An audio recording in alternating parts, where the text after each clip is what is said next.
Este podcast pertenece a la red Podcast SN.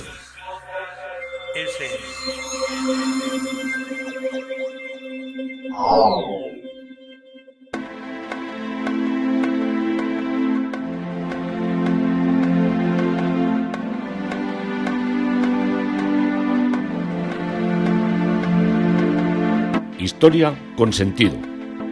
Un podcast presentado y realizado por Juan Carlos González.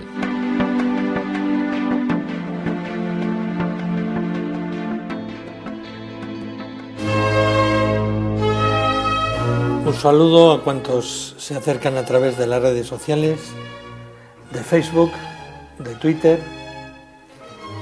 Hoy este capítulo de Historia con Sentido se hace conjuntamente con la Catedral Anglicana.es, con motivo de los 500 años de la Reforma de Lutero, y forma parte de una colaboración que me pidieron y que sirve de base a este podcast. Yo soy Juan Carlos González, esto es también Historia con Sentido, como no, y forma parte, también os lo podéis escuchar a través de la red de podcast SM.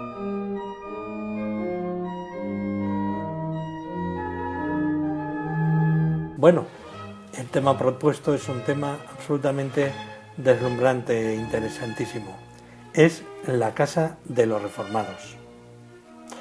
Muchas veces hay personajes que, habiendo sido importantes en la historia, no conservamos su memoria ni evocamos ni lo ubicamos mejor sus enclaves. Pero esta vez, cada vez que vemos o comentamos una edición de una Biblia reformada, siempre nos aparecen dos nombres muy castellanos: Reina y Valera. Son dos personajes distintos, no los equivoquemos. Hablamos de Casiodoro de Reina y de Cipriano de Valera. Estos dos personajes tomaron la mayoría de las decisiones de su vida en un monasterio, decisiones que les llevaron a ser perseguidos, difamados y condenados, pero a su vez se convirtieron en luz y referencia para cuantos aceptaron la Reforma. Es extraño por los avatares de la historia que podamos unir la vida de estos personajes tan perseguidos con el lugar donde vivieron su proceso de conversión interior. En su caso, esto se hace posible. En el monasterio en que hicieron un cambio tan radical, sigue en pie y en gran parte restaurado para que podamos vivir como ellos el contemplar el arte y el, digamos, aroma monástico, en el que vivieron. Vámonos al sur otra vez. Cuando enfilamos los últimos kilómetros de la Ruta de la Plata, la carretera que une Gijón con Sevilla, en el kilómetro 800 contemplamos una silueta sorprendente, una construcción mucho mayor que las demás. Sobresale sobre las siluetas de un pueblo de casas bajas, las más de ellas blancas o color albero, color arena un poco oscuro. Coronan la construcción una torre campanario y una espadaña esbelta. Dos ábsides, uno a continuación de otro, unos grandes contrafuertes, y en esa zona más antigua encontramos una línea de almenas que nos recuerda todo a un fortín o a un castillo. Una fachada también de dos plantas con ventanales en la primera planta y balconadas en la planta superior, fueran un cuadrado con claustro en su interior, y en una de las esquinas, integrada en la fábrica, un magnífico torreón. Cuando hablo de fábrica siempre hablo de la obra, porque muchas veces la fábrica era la construcción. Esto se habla cuando hay una fábrica de ladrillo, de piedra, en una construcción, empleamos el término fábrica, no quiere decir que sea una fábrica, uno igual no entendéis muy bien los conceptos y yo los aclaro un poco. Bueno, esta torre que vemos se trata de una torre barroca reformada después del terremoto de Lisboa, que fue en el año 1755 y que derribó gran cantidad de torreones y de iglesias en todo lo que era Andalucía, donde hubo aparte un tsunami, pero esto lo dejamos para otro día. Como os digo, el torreón es de una planta cuadrada y consta de 2 cuerpos. El primero se une con la línea de balcones y ventanales y el segundo, denominado de las campanas, tiene 4 frentes y 2 pisos. El primero con balcones y el segundo con grandes arcos destinados a colocar las campanas, arcos que se acompañan con bellas pilastras de azulejo azul, que cuando lo vemos desde lejos y le está dando el sol son de una belleza increíble. Y se remata con un chapitel octogonal con buhardillas y con un remate de veleta y cruz de forja. Pero antes que nada, ¿dónde estamos? Pues nos encontramos en Santiponce, a 10 kilómetros del centro de Sevilla, en el monasterio de San Isidoro del Campo. Pero el enclave nos desborda.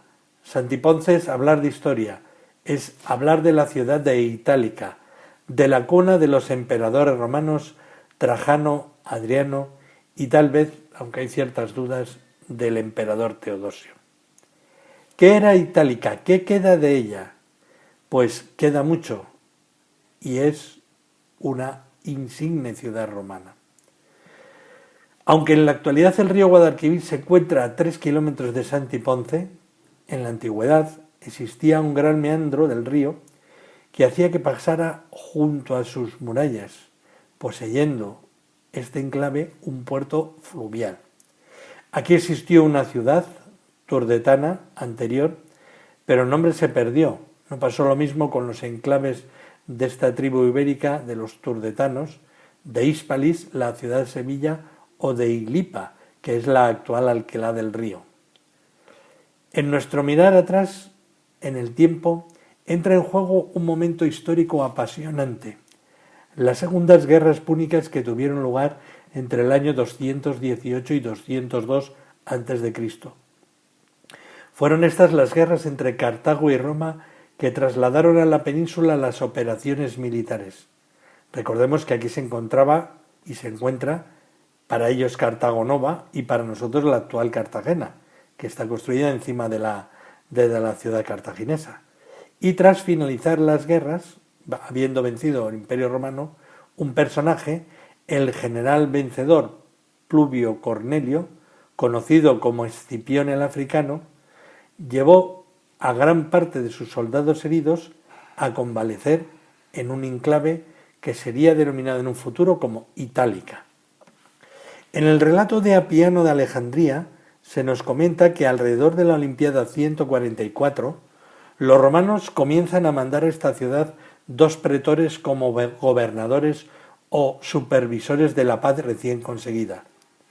Estos, más un grupo de soldados que vienen de Italia, forman, junto con los heridos, también la mayoría italianos y romanos, un colectivo de Italia, de italianos, y de ahí recibió el nombre de Itálica. La ciudad romana fue espléndida, sobre todo al final del siglo I y en el siglo II, cuando los emperadores Adriano y Trajano ocupan su cargo de gobernar el imperio y colman de arte y de prebendas a Itálica. Esto se hace claramente en agradecimiento al influjo de sus senadores al tener el Senado romano miembros de origen o familia en Itálica. La ciudad cayó como lo hizo el Imperio Romano y la población se replegó en el enclave de la ciudad más primitivo. Pervivió como ciudad visigoda y se prolonga durante la invasión árabe. En esta época árabe se la nombra como Talika o Talik. Será en unas inundaciones del siglo XII las que despueblan el enclave, viniéndose a dominar en adelante como descampado de Itálica o campo de Itálica. Quedémonos también con esta palabra de campo, que es la que nos va a interesar. ¿Qué queda de esta época romana? Pues mucho y excepcional. Todo ello y de primer orden. Mucho de arquitectura y arte, como os digo, de primer orden todo. Cuando llegamos a Itálica nos desborda el anfiteatro, que es inmenso, con capacidad para 25.000 espectadores, con 3 niveles de graderío, y era el 4º anfiteatro más grande del Imperio Romano.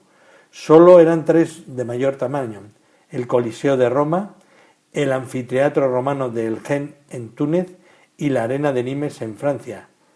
El siguiente ya era itálica.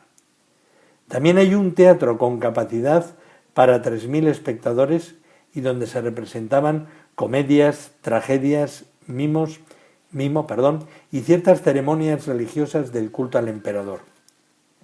Murallas, quedan trozos, pero llegaron a ser imponentes, abarcando una superficie de 50 hectáreas, arrancando desde el siglo I a.C., reorganizadas por Adriano y rematadas en tiempo del rey Leovigildo en la época visigoda. Llegó a tener un perímetro de más de 3.000 metros, con un grosor medio de 1,5 metros y con un adarve o paseo por encima de la muralla para poder moverse. También está el acueducto de Adriano, que traía el agua desde Escacena del Campo, a 45 kilómetros en la actual provincia de Huelva, una obra de ingeniería colosal, comparable, yo estoy recordando ahora, al gran acueducto que lleva el agua desde el Monte Carmelo a Cesarea en la costa del actual Israel. Termas mayores y menores, construcciones amplísimas, con grandes hipocausto para calentar el agua y con una monumental piscina en forma de T y recubierta de mármol. Casas urbanas con pilastras imponentes mosaicos que reciben el nombre por los motivos de sus figuras realizadas con las teselas de múltiples colores, la casa de la Éxedra, la casa de Neptuno, la casa del patio Rodío, la casa de Hilas, la casa de los pájaros, la casa del planetario, y bajo la actual ciudad de Santiponce descansa, más o menos intacta, Itálica, imposible de desenterrar, como podéis entender, por la realidad urbanística y social actual. Hemos concluido la ciudad turdetano-romana con el abandono de sus moradores y con ello la zona empezó a denominarse, como os he dicho, descampado de Itálica o campos de Talca o campo de Itálica. De aquí recogemos el término futuro de campo. Serán estos terrenos cuando el obispo Leandro levantará a modo de seminario diocesano en aquel lugar, con una idea más monástica que colegial. Es aquí donde entran nuevos personajes en nuestra historia: Leandro y su hermano Isidoro. San Leandro nació en Cartagena en el año 534 y falleció en Sevilla en el año 601. ¿En qué contexto nos hallamos? Pues en el reino unificado con capital en Toledo. Cuando Leandro tiene 20 años, los bizantinos invaden la comarca de Cartagena y él y su familia emigran, como parte de la nobleza local, a la ciudad de Sevilla. Huérfano Leandro mantiene a su familia y más adelante ingresa en un monasterio sevillano del que no nos consta su nombre ni ubicación, pero lo encontramos como obispo de Sevilla en el año 578. Una pregunta que podemos hacernos es cómo cobra importancia esta familia en el alto clero sevillano y en la política visigoda. Hay una razón de peso. Son parientes directos del rey de los visigodos, Leovigildo. Este monarca ha contraído segundas nupcias con Teodora, que es hermana de San Leandro de Sevilla, San Isidoro de Sevilla, San Fulgencio de Écija y Santa Florentina de Cartagena. Leovigildo tuvo dos hijos, los príncipes Hermenegildo y Ricaredo. Rey y príncipes se criaron en el arrianismo, que era una doctrina cristiana no trinitaria, con su subordinación de Jesucristo al Padre. Era la que se consideró como herejía de Arrio. Arrio vivió entre el 235 y el 335 después de Cristo, siendo condenada en el Concilio de Nicea en el año 325 y declarada herética en el Concilio de Constantinopla del año 381. San Leandro influyó y mucho para que Hermenegildo abandonara el arrianismo y se convirtiera al catolicismo con el consiguiente enfrentamiento con su padre. Leandro vivió 3 años en Constantinopla, donde conoció a San Gregorio Magno y allí escribió el libro Expositio Libro Job, exposición al libro de Job. Tras volver a Sevilla sufrió un destierro por sus opiniones contrarias al arrianismo del rey Leovigildo y durante este tiempo se dedicó a realizar varios tratados contra la herejía de Arrio. Convertido ya el príncipe Leovigildo, centró todos sus esfuerzos en la conversión de su hermano el príncipe Recaredo. Cuando la consiguió, el arrianismo fue abandonado como religión oficial. La conversión del reino visigodo se consigue en el año 586 y se ratificó en el Tercer Concilio de Toledo. En el calendario mozárabe se celebra a San Leandro el día 13 de marzo. Y con Leandro llegamos a San Isidoro, el que da nombre a nuestro monasterio. La diferencia de edad entre Leandro e Isidoro era grande, por lo que el primero tuteló y formó a su hermano durante muchos años. Su formación se centró en el conocimiento de las ciencias sagradas y profanas. Llegó a ser uno de los hombres, San Isidoro, más cultos de la época. La principal contribución a la ciencia del saber fueron las etimologías, una suma del conocimiento que se convirtió en uno de los textos clásicos hasta el siglo XVI. Además de esta gran obra son suyos, o de su equipo por él impulsado, un tratado de astronomía y gramática, un resumen de la historia de la creación, biografías de hombres ilustres, libro de valores del Antiguo y Nuevo Testamento, código de las reglas monásticas e historia de los visigodos, los vándalos y los suevos. San Isidoro fue como un puente para unir la Edad Antigua que terminaba y la Edad Media que comenzaba. También ayudó a su hermano en el gobierno de la diócesis de Sevilla y le sucedió en el cargo cuando éste murió. Su episcopado larguísimo duró 37 años bajo 6 reyes y completó la obra comenzada por su hermano Leandro en la definitiva conversión del pueblo desde el arrianismo hasta el catolicismo. Fue también un personaje importante porque marcó la unificación de la liturgia de la España visigoda, desde entonces conocida como rito hispánico, rito mozárabe o rito isidoriano, que durará hasta la reforma e introducción del rito romano en el siglo XI. Su cuerpo fue sepultado en una ermita en el campo de Itálica. Por ese enclave será conocido el monasterio que se denominará como San Isidoro del Campo. El monasterio como enclave monástico identificable es del siglo XIV. Primero fue monasterio cisterciense y luego jerónimo. De este lugar es el lugar donde se formaron y profesaron en esa comunidad los primeros reformadores de nuestro país, y 2 de ellos, Casiodoro de Reina y Cipriano de Valera, fueron los autores de la primera versión de la Biblia en castellano. Se trata de la denominada Biblia del Oso, que se realizó traduciendo desde las fuentes idiomáticas tradicionales.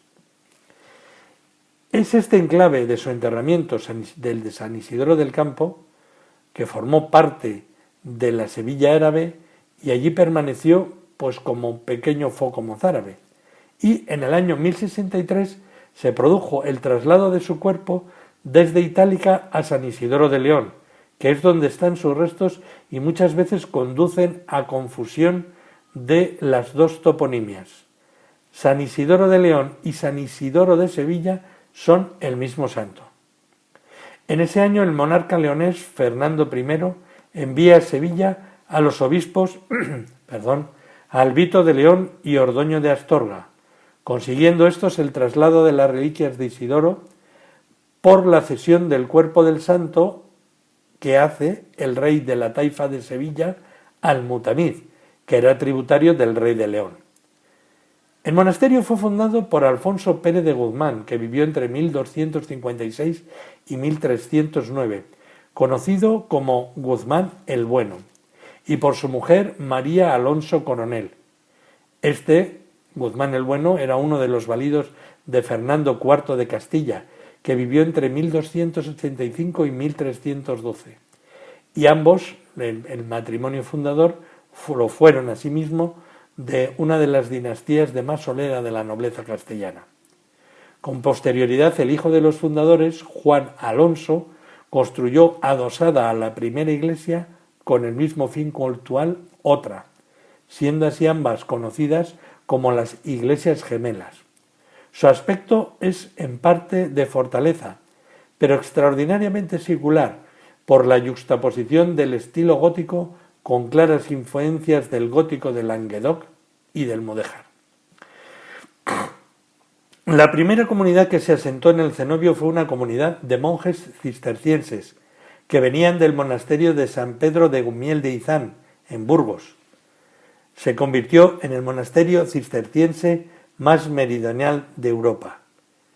Esta comunidad del Cister se mantuvo hasta el año 1431. Los monjes de San Bernardo o de Cister fueron sustituidos por una comunidad de monjes jerónimos, en esa fecha conocida con el término de ermitaños jerónimos. Desde 1470 se denomina en la península como Orden de San Jerónimo, y serán reformados con posterioridad a la huida de los monjes reformados de 1557, con fecha en 1568, cuando por el contexto reformador del campo monástico las órdenes se hacen más observantes y centralizadas, si bien mantuvo el nombre de Orden de San Jerónimo. Alrededor de 1550, la comunidad de la Orden de San Jerónimo del monasterio de San Isidoro del Campo es la que acoge a los monjes Fray Casiodoro y Fray Cipriano. Los monjes intentan imitar la vida de San Jerónimo, que había vivido entre el 340 y el 420, en especial en el estudio de la Sagrada Escritura. San Jerónimo es el icono del conocimiento de la Biblia. Recibe el encargo del Papa San Damaso para que desde Belén traduzca del griego y del hebreo la Sagrada Escritura, creando en latín el texto conocido como Vulgata. En 1373, el Papa Gregorio XI otorga a los ermitaños de San Jerónimo la bula por la que pueden agruparse bajo la regla de San Agustín.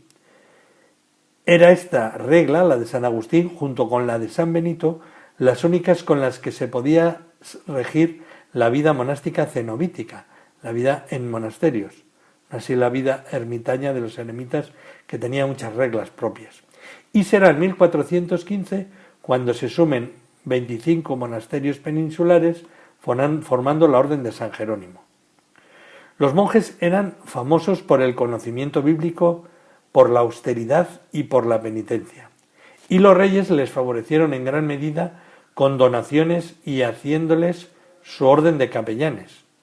De esta época del siglo XVI son los monasterios de San Bartolomé de Lupiana, en Guadalajara, que fue su sede central, Santa María de Guadalupe en Cáceres, el monasterio de Yuste, donde murió Carlos V, el monasterio del Parral, enfrente de lo más bonito de Segovia, el monasterio de San Jerónimo de Granada, que yo ya lo he tratado en varios podcasts de Historia con Sentido, Nuestra Señora de la Victoria de Salamanca, el grandioso y nunca poco ponderado monasterio de San Lorenzo del Escorial, el monasterio de San Jerónimo el Real de Madrid y otro monasterio absolutamente deslumbrante, el monasterio de los Jerónimos en Belén, en Lisboa, que si alguna vez tenéis oportunidad, visitarlo porque es una de las maravillas del mundo en arte más imponentes que puede haber.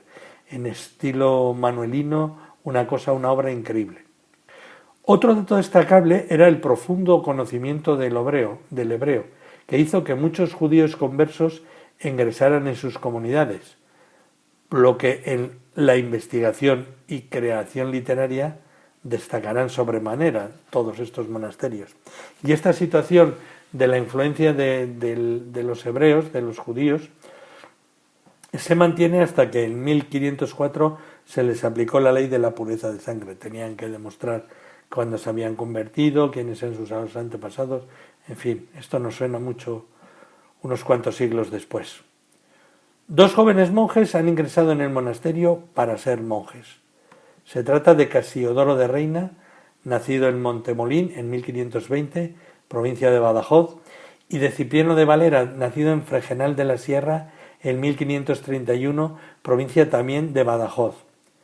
2 extremeños que en Sevilla encontraban la salida humana a sus inquietudes intelectuales y a sus inquietudes espirituales.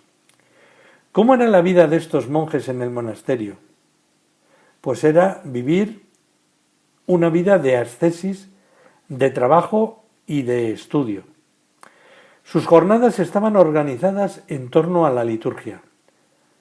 La orden jerónima se caracterizaba, como casi todas las órdenes monásticas de la época, por cantar todo el salterio, los 150 salmos, en una semana. Esto era seguir la tradición de los ermitaños, que rezaban, o eremitas, que rezaban los 150 salmos en un solo día. El oficio comenzaba a las 4:30 horas, en la oscuridad de la noche, con los maitines, con 2 o 3 nocturnos o grupos de salmos que se acompañaban, según fuera solemnidad o no, de himno, invitatorio, evangelio y te deum. El oficio era distinto si era feria, fiesta o solemnidad. Cuando hablamos de estas horas de la madrugada, siempre están referidas al horario solar, con una noche muy larga en invierno y no así en verano. Con el hortus o amanecer sobre las 7 horas se iniciaban los laudes, con el canto del Benedictus, que marcaba el punto intenso del rezo. Tras los laudes se procedía a tener las misas rezadas. La misa solo era comunitaria o conventual los domingos. No se concelebraba, y en los días del diario los presbíteros coincidían en la sacristía. Ahora entendemos también a veces la monumentalidad de muchas sacristías, y revestido, cada cual acompañado de un hermano lego que le asistía como acólito, se encaminaba a cada uno de los múltiples altares del monasterio. Después de las misas rezadas se rompía el ayuno eucarístico con un breve refrigerio de pan y queso, o tal vez pan y leche, tras lo cual se rezaba en el capítulo la hora de prima. Los legos la realizaban en el capítulo o capilla de legos, donde el procurador, mayordomo o cillerario repartía el trabajo a los legos. Siempre tenemos que tener en cuenta que los monjes se sabían de memoria el oficio y lo recitaban cantando la salmodia en un semitono en gregoriano. Al terminar prima, en la misma sala capitular, se celebraba el capítulo, que bien podía ser una indicación o reflexión del superior o una lectura edificante. Y al terminar el capítulo, los padres de memoria recitaban tercia. Los legos, mientras se dirigían a los trabajos, recitaban de memoria el oficio parvo de la Virgen, que suplía a la tercia de los padres. Estamos en lo que sería las 9 horas de la mañana. Desde las 9 horas hasta las 12 horas, los padres realizaban el trabajo manual, que era muy variado en el monasterio. Tenían que hacer de sacristanes, costureros. Los jerónimos eran expertos en la elaboración y bordado de ropa litúrgica, en trabajo de recaudación y contabilidad de las innumerables posesiones monásticas, labor de copistería de los libros monásticos y de los cantorales, escribanía de la crónica del monasterio, preparación de medicinas y pócimas en la enfermería, labor de los refitoleros en el control de las cocinas para que los alimentos estuvieran a tiempo y bien elaborados, así como la ocupación de bodegueros, porque el vino no lo perdonaban los monjes. Las campanadas de las 12 horas marcaban el ángelus, y los monjes se juntaban en la sala capitular o capilla. Era el momento de la hora sexta. Al terminar, los legos, que suplían la hora con el ángelus, formados en 2 filas en un ala del claustro, acompañaban a los padres al refectorio, procesión en la cual se cantaba la primera parte del Miserere. Antes de acceder al refectorio, se lavaban las manos en las fuentes previas al refectorio, existente en los claustros. El superior entraba el último, después de haber lavado las manos a los huéspedes y pobres que eran admitidos en ese día al ágape. Cantada la bendición, tenía lugar la refección monástica, que se hacía en silencio con lectura. Se comía el menú de muchas verduras, legumbres y abundante pescado del Guadalquivir. También había carne, no permitida más que a los enfermos, pero que podía suplirse con una receta o bula del enfermero. La abstinencia se cumplía en la cuaresma monástica, que se extendía desde el 15 de septiembre, fiesta de la Cruz de septiembre, hasta la Navidad, y después desde Epifanía hasta Pascua. Había ayuno los viernes todo el año, así como los días feriados de Adviento y Cuaresma. Feriado no era fiesta, sí, ferias, entendemos fiestas, no. Ferias eran días de labor. Lo que pasa es que luego, no sé por qué, se aplicó a cuando eso es un día feriado, es un día festivo, sobre todo Sudamérica lo hace. No, feria primera es el lunes, feria segunda el martes, son los días normales, los que no hay fiesta, totalmente en el lenguaje contrario. Entonces, como os digo, cuando había este tipo en Cuaresma y en Adviento se comía solo un plato de potaje, y el Viernes Santo todos estaban sometidos a penitencia de pan y agua. Tras bendecir la mesa, los monjes, como habían accedido al refectorio, salían al claustro cantando la segunda parte del Miserere, volvían al capítulo y entonaban nona, y los hermanos continuaban con el trabajo manual como por la mañana. Estamos en las 13 horas y a partir de aquí se iniciaba lo más excelso de la labor monástica, lo que era el estudio. Se completaba este estudio con una nutrida biblioteca que completaba el estudio y la investigación. Era aquí donde se encontraban con el ideal del fundador, como era la identificación de acceder a las fuentes bíblicas originales. A las 17:30 las campanas indicaban el arranque del oficio de la tarde. Su nombre era Vísperas, centrado en el canto del Magnificat y las incensaciones de los altares principales, al menos el del titular del templo. Al terminar las vísperas, los viernes había capítulo de culpas, que consistía en la confesión pública de las faltas y pecados ante toda la comunidad. Tras las vísperas, el mismo protocolo hasta el refectorio que para realizar la colación monástica o cena, más frugal y esta vez sin carne. Al salir, procesión hasta un altar de la Virgen donde cantaban las completas con el canto según el tiempo litúrgico, o bien la salve, o bien el Regina Cheli, o bien el Rorate Cheli. Bendecidos con el hisopo de agua bendita, los monjes se retiraban a sus celdas para el descanso. En las solemnidades y domingos por la mañana no había actividad ni tampoco desayuno, y tras prima el superior o semanero, denominado heptomadario de heptómada o semana en latín, presidía la misa solemne con diácono y acólitos, a la que asistía la comunidad. No comulgaban de lo consagrado en ella, sino que lo hacían de la reserva eucarística al terminar la misa y en la capilla de la reserva o del comulgatorio. Las misas privadas se habían hecho de igual manera. Notemos que a cada misa se unía un estipendio, así que la cuestión monetaria se imponía mucho. Este era el clima y el ritmo monástico que vivían estos futuros reformadores, y en este ambiente se formaron y conocieron el saber. Pero y fuera, en Sevilla, ¿qué estaba pasando? En esta ciudad, hacia 1550, estamos contemplando una de las ciudades más importantes del mundo. Todo era comercio internacional que se deshacía allí, en exclusiva las operaciones con América y desde aquí a todo lo que era el Mediterráneo, África, Canarias, Flandes, Países Bajos, Inglaterra y las ciudades hanseáticas de Alemania. El poder económico, como vemos, era inmenso. La imprenta iba extendiéndose y comienzan a llegar libros considerados por algunos como heréticos. En un primer momento los libros escapan al control, porque muchas obras llegan en barcos y los aduaneros, así como los marinos, son todos iletrados. Ya han pasado casi 40 años desde la reforma luterana. Pero ¿por qué aquí no cuajó la reforma? Se sabe que en ciertas zonas de la costa mediterránea existió una presencia valdense, pero no se organizaron comunidades que nos consten como tales. En primer lugar, la península y Sevilla quedan muy lejos de lo que era el territorio de influencia luterana y calvinista. Segundo, el esfuerzo de la reconquista del reino nazarí de Granada ha ocupado muchos esfuerzos eclesiales en la evangelización de la zona musulmana.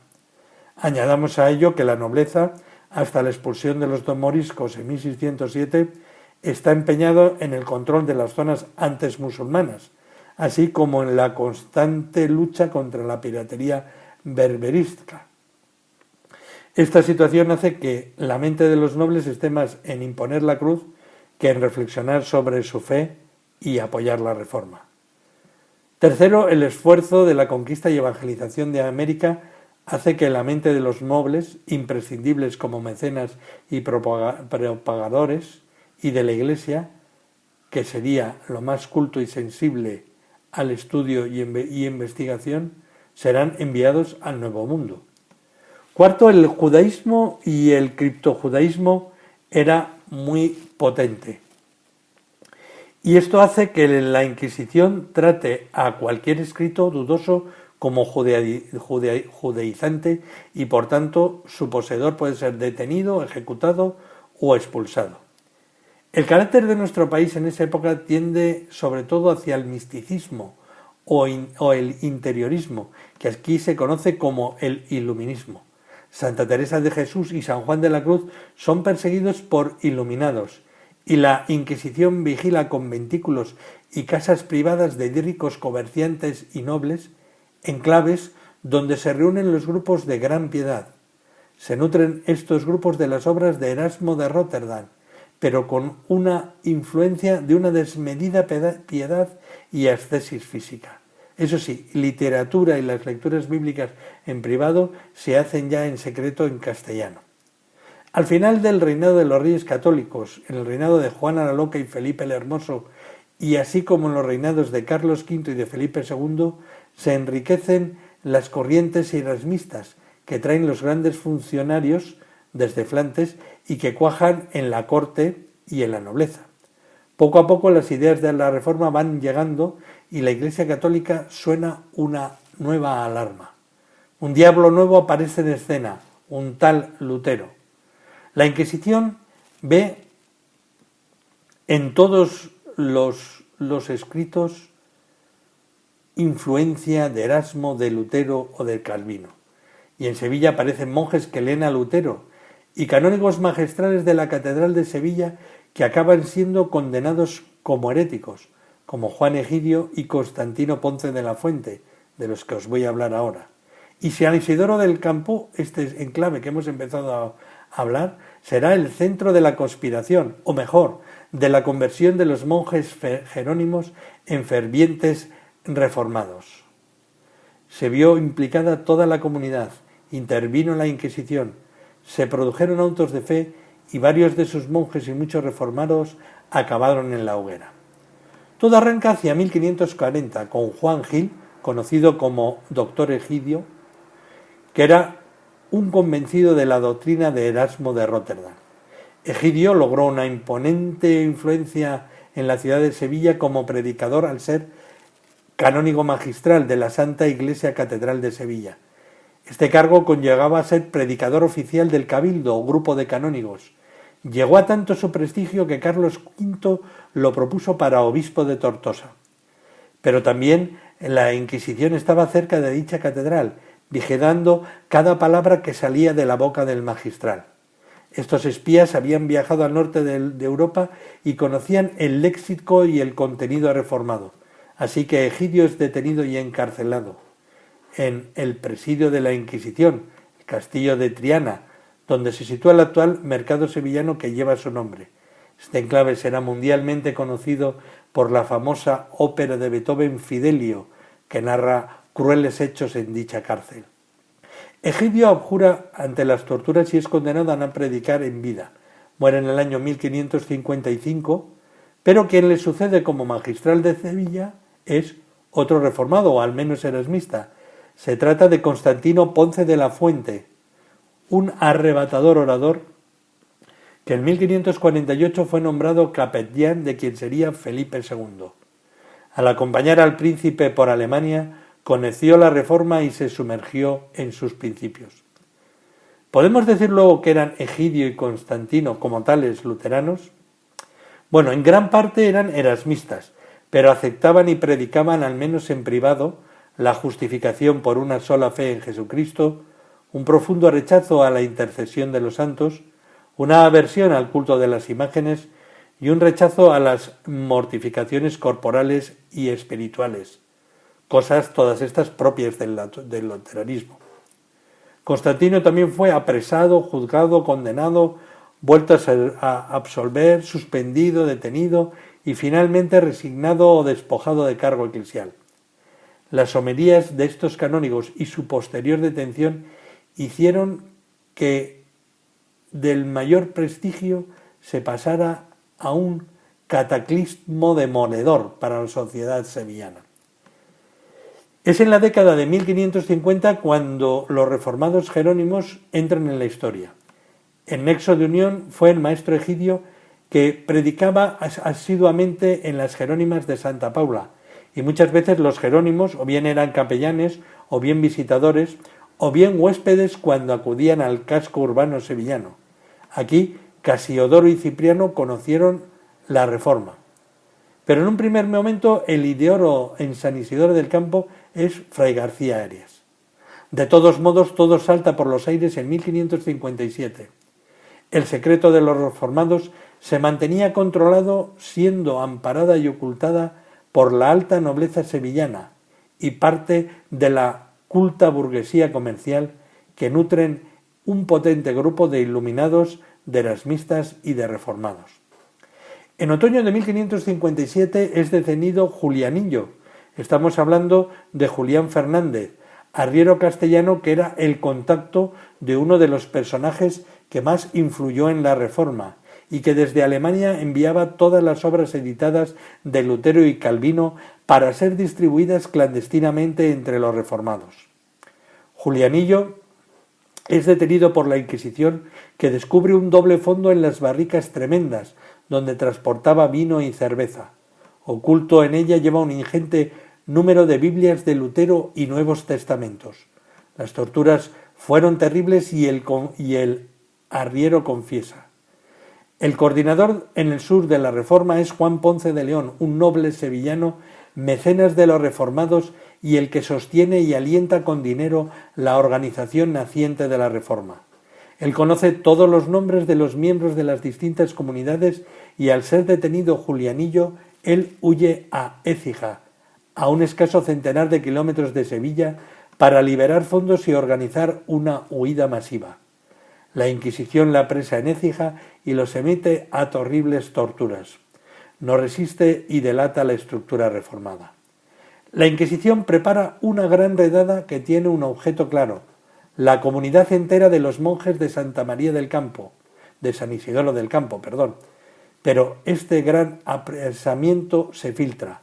Uno de los monjes es el sobrino del inquisidor y ha sobornado a muchos alguaciles para comprar libros del infierno donde se guarda la literatura hereje. Así que se organiza la huida. La Inquisición busca a 3 monjes, a Casiodoro de Reina, a Cipriano de Valera y Antonio del Corro. Este último es sobrino del inquisidor. Antonio del Corro había nacido en Sevilla en 1527 y morirá en Londres en 1591. Fue este un encendido calvinista que desde Ginebra se sumó a la corte de Juana de Albert, la reina hugonote del reino de Navarra y de Francia, y desde posturas calvinistas evolucionó hacia el anglicanismo y estuvo a punto de ser obispo de la Iglesia de Inglaterra, muriendo como insigne profesor de Oxford. La huida de los monjes tiene todo lo de que nocturnidad, complicidad y complejidad podía tener. En la noche, evitando el puerto de Sevilla lleno de espías de la Inquisición, se pone en marcha una fuga a pie donde unos clérigos con tonsura destacaban fácilmente entre la población. Recorrieron de 2 en 2 la ultracatólica Castilla, a la vez que organizaban el exilio de todas las familias de los monjes, las cuales la Inquisición no pensaba tener piedad. Y al final llegan a París y a Ginebra, enclaves de libertad y de reforma. La persecución fue implacable. Para la Inquisición y el inquisidor, burlados, capturar a los jerónimos se convirtió en algo que pretendía ser ejemplarizante. Los huidos fueron en grupo en una misma noche Fray Francisco de Fría, prior, Fray Pablo, procurador, Fray Antonio del Corro, sobrino del inquisidor, Fray Juan de Molina, Fray Peregrino de Paz, Fray Casiodoro de Reina, Fray Cipriano de Valera, Fray Miguel Carpintero, Fray Alonso Bautista, Fray Lope Cortés, Fray Juan de León. A todo esto, el magistral Constantino, el exmagistral ya, había sido encarcelado y excarcelado varias veces, pero no lo podían retener, pues en los juicios de la Inquisición siempre vencía con su dialéctica. Pero al final también él es detenido. En un conventículo encontraron un documento tras un tabique de su puño y letra, en la cual decía que el Papa era el anticristo, así como que la misa romana y el purgatorio eran invenciones ajenas a la doctrina de Cristo. Constantino murió en 1560 por las torturas de la Inquisición, que la Santa Inquisición atribuyó su muerte a un suicidio diciendo que se había tragado los vidrios de un vaso de vino. Con ello, por ser suicida, no le enterraban en sagrado, cosa que no habían podido hacer como hereje. Y pronto comenzaron los autos de fe y de fuego. El 24 de septiembre de 1559, 21 luteranos fueron quemados y una mujer ahorcada. El 22 de septiembre de 1560, 15 luteranos fueron quemados. En este auto de fe fueron quemados en efigie Egidio y Constantino. Sus cuerpos fueron exhumados y lanzados al fuego en un acto verdaderamente desmoralizador para cualquier posible conato de volver a iniciar la reforma. Con esto se creó también un temor desmedido entre los fieles. El 28 de abril y el 28 de octubre de 1562, 18 luteranos ardieron, entre ellos 4 monjes jerónimos, compañeros de Casiodoro y de Cipriano. Son días para los huidos de peregrinar por Ginebra, por Amberes, por París, por Londres, por Frankfurt, con una meta: traducir al castellano y conseguir el milagro de que su tradición sirviera de base de las Biblias reformadas. Su vida y su obra en estos países será motivo de otra exposición como esta. Nos queda una obra, nos queda un símbolo, nos queda la Biblia del Oso y nos queda un magnífico monumento que seguiremos recorriendo. Nos queda San Isidoro de El Campo, en Sevilla, en Itálica, en la villa de Santiponce. Un saludo a todos y encantado de haberos contado una parte de la historia un día más. Soy Juan Carlos González.